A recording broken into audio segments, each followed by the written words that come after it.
Un saludo a todos en esta cuarta clase de la asignatura de Cartas Católicas. Empezamos como siempre rezando. Dios te salve María, llena eres de gracia, el Señor es contigo. Bendita tú eres entre todas las mujeres y bendito es el fruto de tu vientre Jesús. Santa María, Madre de Dios, ruega por nosotros pecadores, ahora y en la hora de nuestra muerte. Amén. Bueno, confío que se vea incluso un poquito mejor que el otro día. Los últimos 3 días de grabación fuera estaba lloviendo y hoy finalmente hace un poco de luz, un poco de sol, pues confiemos que se vea mejor. Un poco por recordar el último día donde me había quedado, había cerrado la explicación de la primera carta de San Pedro, haciendo referencia un poco al análisis de 2 textos, en concreto del inicio y de un par de las exhortaciones, de la primera y de la segunda, y había introducido la segunda carta de Pedro, fundamentalmente para decir que, para evidenciar la diferencia que hay, que se puede percibir entre la primera carta de Pedro y la segunda. Es verdad que la segunda carta de Pedro se autopresenta como la segunda, precisamente, hace referencia a un escrito anterior, ¿no? En esta segunda carta, el inicio del capítulo 3.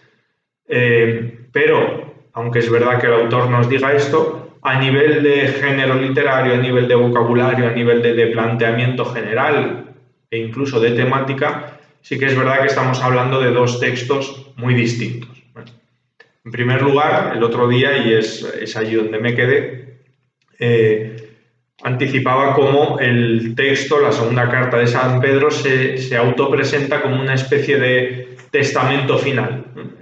El autor se percibe a sí mismo como al final de su vida y, haciendo referencia a momentos históricos de su vida, plantea una serie de exhortaciones, diríamos paternales, es verdad que con un tono más, a veces apocalíptico, más amenazante que las exhortaciones de la primera carta de Pedro. Simplemente leo, os los pongo aquí también en foto, algunos de esos versículos de referencias personales por parte del autor.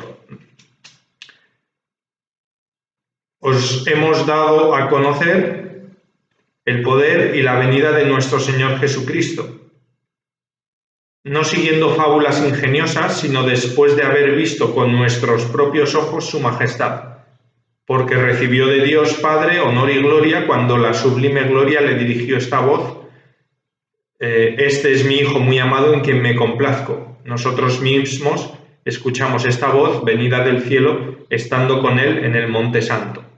Una referencia personal, histórica, al menos así lo plantea el autor de la segunda carta de San Pedro, que quiere transmitir a aquellos que le están escuchando, ¿no? A sus discípulos. Nos vamos al capítulo 3, 3.1. Esta es ya, queridos, la segunda carta que os escribo. En ambas, con lo que os recuerdo, despierto en vosotros el recto criterio. Acordaos de las predicciones de los santos profetas, etc. 3.3. Sabed ante todo que en los últimos días vendrán hombres llenos de sarcasmo, etc. 3.8. Una cosa no podéis ignorar, queridos, que ante el Señor un día es como 1000 años y 1000 años como un día. Versículo 14, 3.14. Por tanto, queridos, en espera de estos acontecimientos, esforzaos por ser hallados en paz ante Él, sin mancilla y sin tacha. 3.17. Vosotros, pues, queridos, estando ya advertidos, vivid alerta, no sea que, arrastrados por el error de esos disolutos, os veáis derribados de vuestra firme postura. Una serie de anotaciones autorreferenciales de parte del autor para transmitir aquello que pretende, su mensaje, a aquellos que le escuchan, sus discípulos. En segundo lugar, os pongo aquí la estructura que he copiado en la pizarra.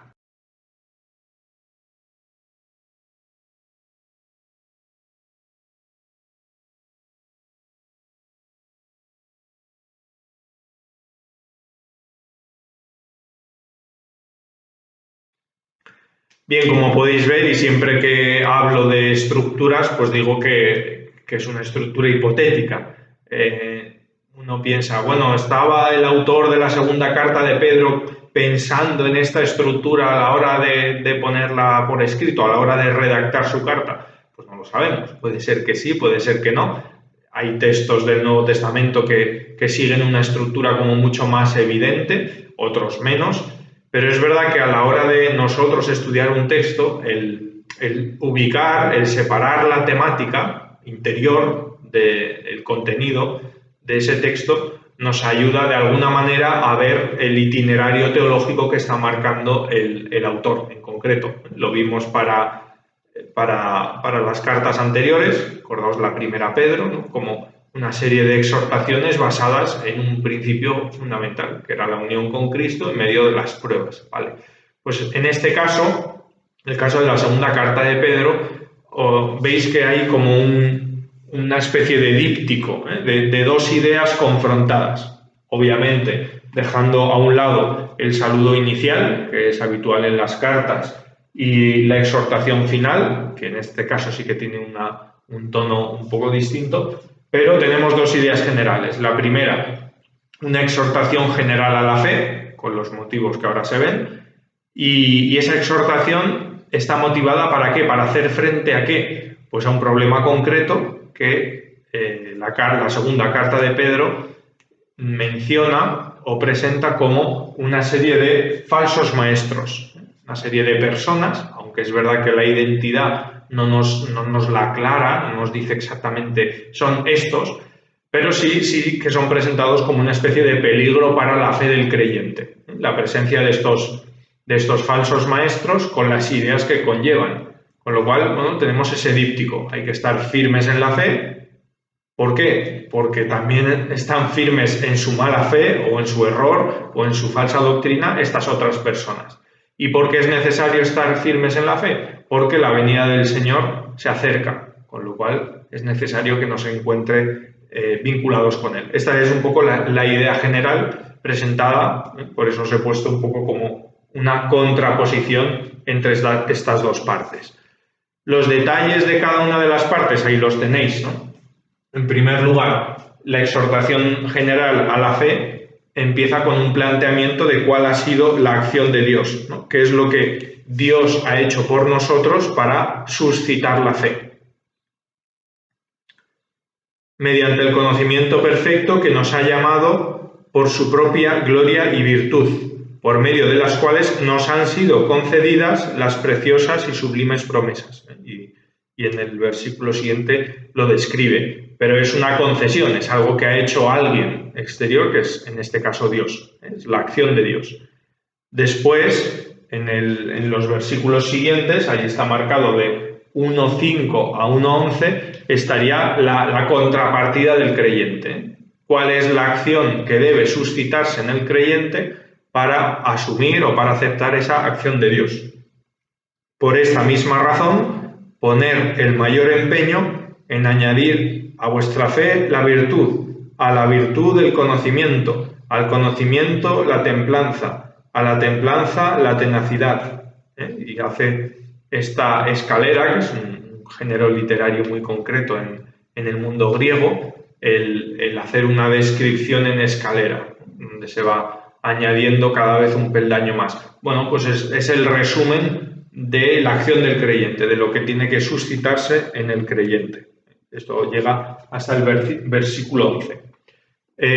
La última parte de esta exhortación general a la fe es la introducción del tema de la venida de Cristo, que es uno de los, quizás diría el tema fundamental, el tema que atraviesa toda la carta de la segunda carta de San Pedro. Os hemos dado a conocer el poder y la venida de nuestro Señor Jesucristo, no siguiendo fábulas ingeniosas. Esto es 1.16. ¿Cómo es posible fiarse de ese retorno? Por las palabras del Antiguo Testamento, de los profetas, y por el testimonio que da Pedro, habiendo estado históricamente, según dicen los versículos siguientes, junto al monte con Jesús, ¿no? En el momento de la transfiguración.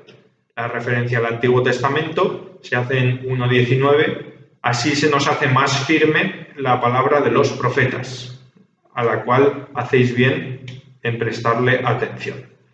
Ahí tendríamos concluida esa primera parte en relación a la exhortación general a la fe, pasaríamos a la segunda parte, a partir de 2.1, la presentación de estos falsos maestros. La descripción de los mismos es detallada, más detallada aún que la carta de Judas, aunque es una descripción paralela por el uso que parece ser que la segunda carta de Pedro hace de la carta de San Judas. Es verdad que San Pedro se detiene, la segunda carta de San Pedro se detiene a describirlos mejor, ¿no? en su mala conducta, en sus errores. Lo tenemos a partir del capítulo 2. Hubo también en el pueblo falsos profetas, como habrá entre vosotros falsos profetas, que negando al dueño que los adquirió, atraerán sobre sí una rápida destrucción. Más adelante haré ahí un listado un poco de los errores que San Pedro achaca a estos falsos doctores, pero en el fondo se habla de negadores, son aquellos que están negando a Cristo, negando su divinidad, negando su venida. ¿Y las consecuencias cuáles son? Pues consecuencias morales. Las tenemos mucho más adelante. Conducta inmoral. Tienen los ojos llenos de adulterio, no se sacian de pecado, seducen las almas débiles, tienen el corazón ejercitado en la codicia, hijos de maldición. Esto es el capítulo 2, versículos 12 en adelante, ¿no? Toda la descripción concreta de estos errores.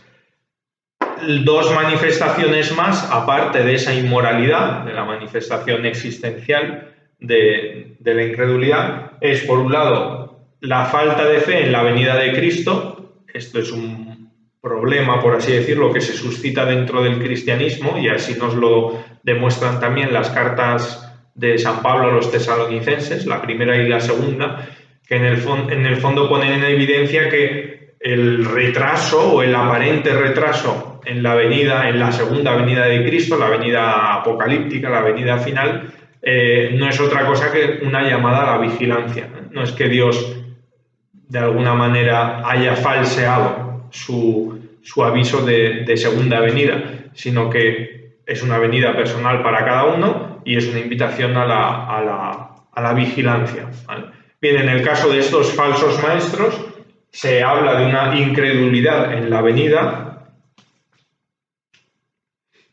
Sabe ante todo que en los últimos días vendrán hombres llenos de sarcasmo, guiados por sus propias pasiones, que dirán en son de burla: ¿y dónde queda la promesa de su venida? Pues desde que murieron los padres, todo sigue como al principio de la creación. Con sarcasmo, además se dice, ¿no? Como con burla hacia Cristo. Y vinculado a eso, de alguna manera, la incredulidad en esa segunda venida de Cristo, tenemos una ignorancia con respecto a Dios.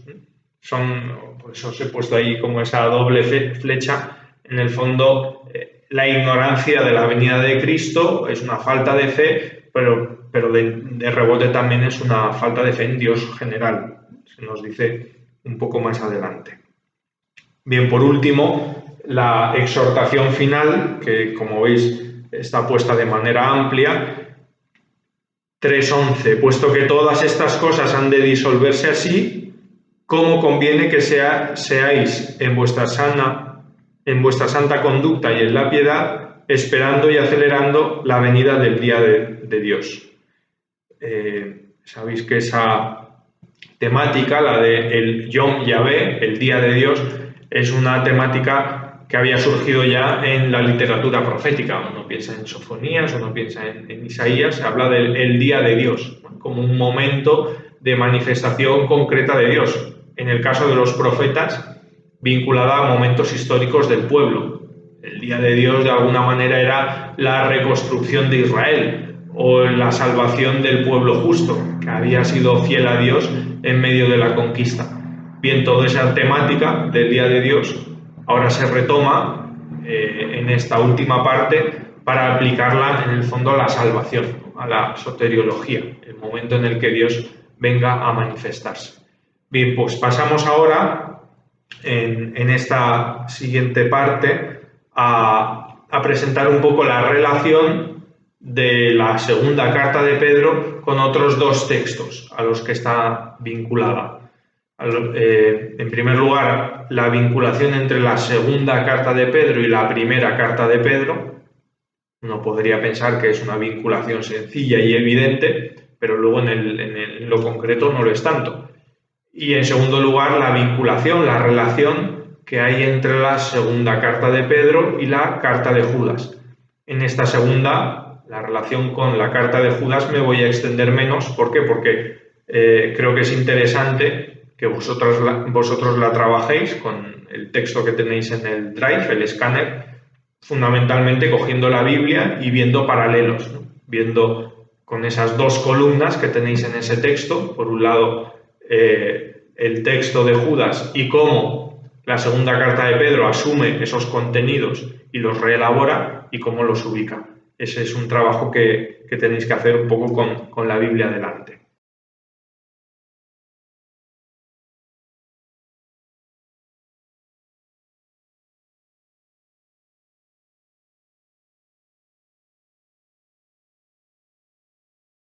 En esta parte miramos brevemente la relación entre textos.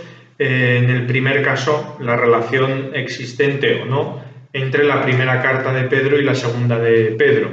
En cuanto a las semejanzas, bueno, sencillamente podríamos señalar lo que dice el propio autor en 3.1, en la segunda carta de Pedro, diciendo que ya ha enviado anteriormente una carta. Esto sucede también con algún escrito paulino, como por ejemplo la relación entre la primera y segunda carta de San Pablo a los Corintios, donde hay una referencia interna de una carta a la otra, pero no va mucho más allá, ¿no? esta semejanza.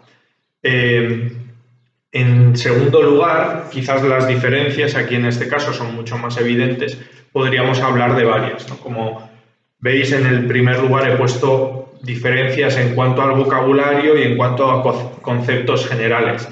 Os ahorro, por así decirlo, el uso estadístico de determinados conceptos. Ahí es interesante ver, cuando se estudia estadísticamente, qué conceptos, qué vocabulario, qué términos utiliza más una carta que otra, pues sí que se pueden agrupar distintas terminologías. Por un lado, la que utiliza la primera carta y por otro lado, la segunda. Me gustaría simplemente pararme en dos, ¿no? En primer lugar, el tema el concepto de la segunda venida de Cristo, ¿vale? Mientras que en la segunda carta de Pedro, esta segunda venida de Cristo está llamada así, venida, es con un término que reiteradamente utiliza, la pareusía. En la primera carta de Pedro se había hablado de la revelación. En la primera carta de Pedro, por ejemplo, 1:13, por tanto, ceñíos los lomos de vuestro espíritu, sed sobrios, poned toda vuestra esperanza en la gracia que se os procurará mediante la revelación de Jesucristo. Bueno, pues ahí tenemos, ¿no?, una evidencia de dos conceptos que sí se refieren a la misma realidad, pero que se utilizan con una terminología distinta. Otra terminología muy propia de la segunda carta de Pedro y ausente prácticamente en la primera es el tema del conocimiento, el conocer, ¿no?, el nous. La segunda carta de Pedro en varias ocasiones invita a los discípulos a conocer, a que conozcan, a la importancia de adquirir el conocimiento de la verdad última de Cristo, de la venida. Acusa a los falsos maestros de no conocer, se redunda en esta terminología del conocimiento. Es importante también, sobre todo si ubicamos temporalmente la segunda carta de Pedro. Estamos, según las hipótesis que el otro día contaba y que son mayoritarias, final del primer siglo, inicio del segundo siglo, con lo cual es el momento histórico en el cual empieza a desarrollarse el gnosticismo, que, como sabéis, es una especie de movimiento que mezcla filosofía, teología, religión, con una serie de corrientes de pensamiento procedentes de varios lugares, en general del Oriente, y que no tiene, históricamente no se sabe el momento concreto de su inicio, hunde sus raíces antes de Jesucristo. Pero es verdad que el gnosticismo, como movimiento filosófico y religioso, pues tuvo un gran calado a partir del siglo II, siglo III, y fue en muchas ocasiones un gran peligro para la fe cristiana. ¿Os acordáis que el gnosticismo, pues un poco lo que proponía era que de alguna manera hay una verdad revelada que puede ser conocida, que es revelada al conocimiento solo de algunas personas elegidas, y es revelada a través de una especie como de divinidad que se va disgregando y que llega hasta nosotros. Sabéis que el gnosticismo dentro, en su interior, tiene diferentes corrientes, pero en gran parte de ellas pues se rechaza el mundo material, como aquello que no permite el conocimiento, etcétera, etcétera. Bien, lo digo porque el hecho de que esta carta, la segunda carta de San Pedro, si verdaderamente, como se cree, es uno de los últimos textos escritos del Nuevo Testamento, ya a caballo entre un siglo y dos, que se autopresente como el verdadero conocimiento, pues tiene sentido, frente a un mundo, el no cristiano, que había cogido la dirección que después llevaría al gnosticismo. Se está diciendo que el auténtico conocimiento es el conocimiento de Jesucristo, y que este Jesucristo es Dios. No es una disgregación de Dios, no es un Dios menor, no es una especie de miurgo platónico, ¿vale? Esto lo diré más adelante en la parte de la teología. Bien, esto con respecto a la diferencia entre las dos cartas, con respecto al vocabulario, con respecto a conceptos. Otra diferencia ulterior es la diferencia de estilo. El otro día decía que la segunda carta de Pedro tiene un estilo, un carácter más amenazante, quizás también por el hecho reiterado de que aparezca este tema de la venida, ¿no? Que siempre puede poner más en guardia a los cristianos, ¿no? Ante algo que tiene que venir, pero que quizás inicialmente no es evidente, ¿no? Entonces hay una llamada como más amenazante. Quizás la diferencia mayor, en este caso del estilo, es con respecto al uso del Antiguo Testamento. En la primera carta de San Pedro, basta que si tenéis una edición de la Biblia que señale de una manera distinta, como tipo de letra, las citaciones que en el Nuevo Testamento se hacen del Antiguo. Si es así, en esa edición lo comprobaréis de manera muy fácil. Uno coge la primera carta de Pedro, Biblia de Jerusalén, por ejemplo, cuando se hace una cita explícita del Antiguo Testamento lo pone en cursiva. Si uno se va a la primera carta de Pedro, verá abundancia de citas explícitas del Antiguo Testamento. Y en cambio no las verá en ningún caso en la segunda carta de Pedro. Eso no significa que el Antiguo Testamento no esté presente. Está presente, pero de manera implícita o a través de alusiones o a través de tradiciones orales vinculadas a hechos narrados en el Antiguo Testamento. Pero con citaciones explícitas, pues no están presentes. Eso es una diferencia de estilo grande, ¿no? Obviamente. En tercer lugar, la diferencia es las ausencias. ¿Qué tema falta en una carta con respecto a la otra? Pues fijaos, en la segunda carta de Pedro está totalmente ausente el tema de las persecuciones. Persecuciones que son prueba que motiva la fe, que es quizás el tema principal de la primera carta de Pedro. Lo habíamos visto así. En cambio, en la primera carta de Pedro falta un tema, o no hay al menos referencia importante a un tema que sí que lo es un tema central en la segunda carta de Pedro, que es la existencia de los falsos maestros. En la primera carta de Pedro ese tema no hay referencia especial. Bien, ¿por qué digo esto? Porque es verdad que ambos, tanto la presencia de falsos maestros, es decir, de personas que perviertan la fe, como el tema de las persecuciones, son dos temas que, independientemente de la época concreta en la que se compusiera la primera carta de Pedro y luego la segunda carta de Pedro, son dos temas que debían ser temas patentes, evidentes. En el año 50, pero también en el 70, pero también en el 90 y también en el 120, a los cristianos se los persiguió.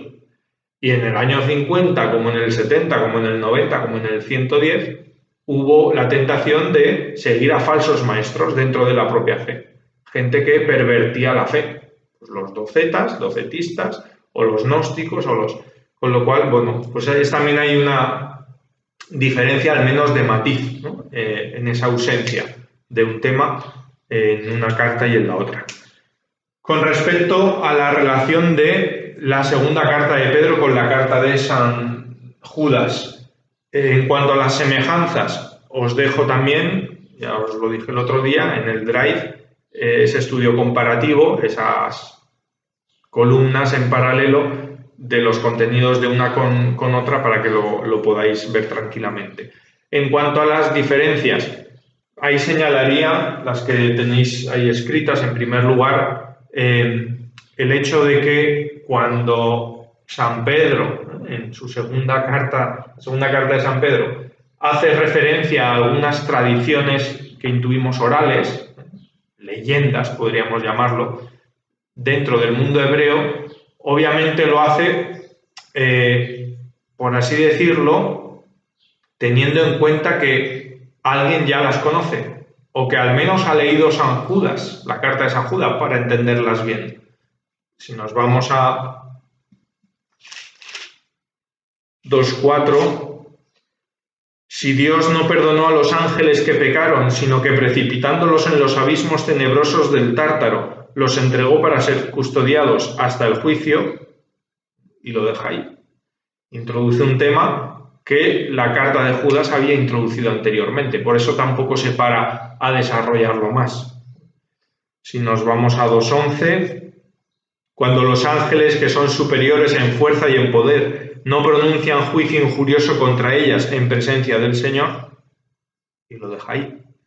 2.17. Estos son fuentes secas y nubes llevadas por el huracán, a quienes está reservada la oscuridad de las tinieblas. Son referencias, pues intuimos, ¿no?, a esas tradiciones orales hebreas vinculadas a momentos del Antiguo Testamento, pero que la segunda carta de San Pedro ya da por explicadas, o al menos por presentadas en la carta de Judas. Por eso no se detiene a explayarse.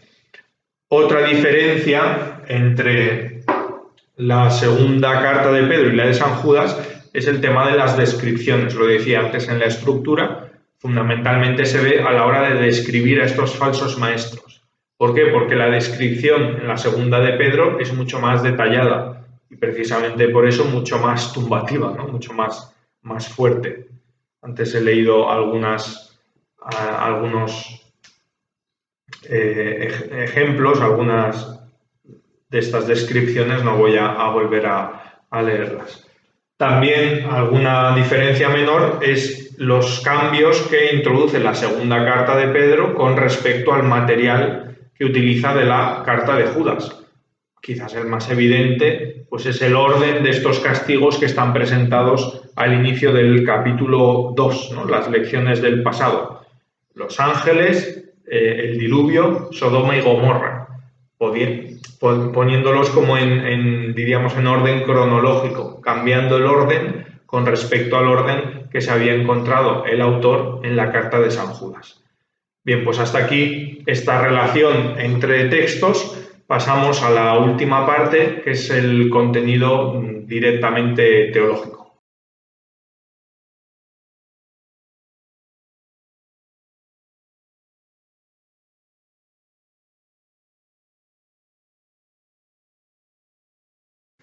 Bueno, algunas breves palabras con respecto a esta última parte de la segunda carta de Pedro, un poco el contenido teológico, dos ideas teológicas, independientemente de que el próximo día ya veremos si vemos algún análisis un poco más exegético concreto.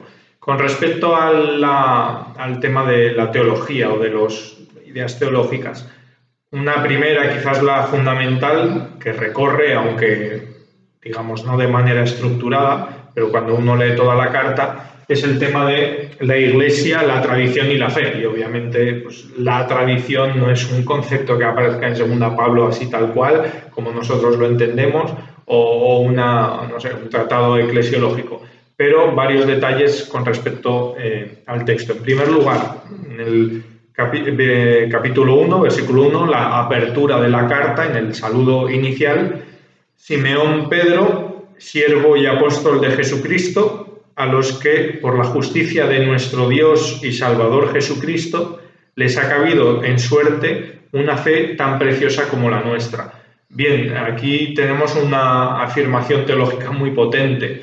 Lo vimos en el caso de, de la carta de Santiago, la doble posible interpretación de este texto, también el de Santiago en el original, la justicia de nuestro Dios y del Salvador Jesucristo, o tal cual lo tenemos, al menos así mi edición de la Biblia de Jerusalén lo traduce, la justicia de nuestro Dios y Salvador Jesucristo. Una afirmación teológica fortísima. Jesucristo como nuestro Dios y Salvador, que de una manera tan explícita, ya lo decía en aquella ocasión, no es muy frecuente en el Nuevo Testamento. Uno piensa, pues quizás el inicio del Evangelio de San Juan, ¿no? En principio estaba la palabra era Dios, la palabra estaba junto a Dios y se hizo carne.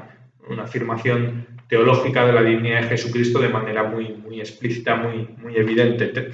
Podríamos ver también en la carta a los Romanos, en el capítulo 9:5,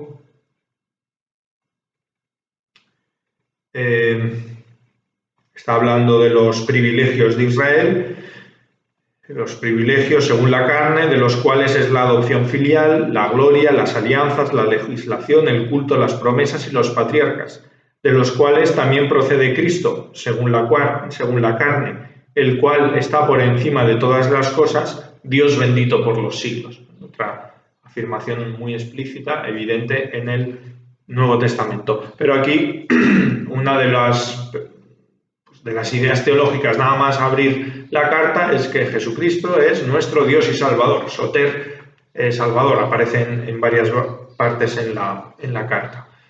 En la siguiente subdivisión que os he puesto, del versículo 16 al 19, en esa referencia autobiográfica que hace el autor al momento de la transfiguración, ahí tenemos una serie de temas vinculados que giran en torno a uno en concreto, que es el del testimonio.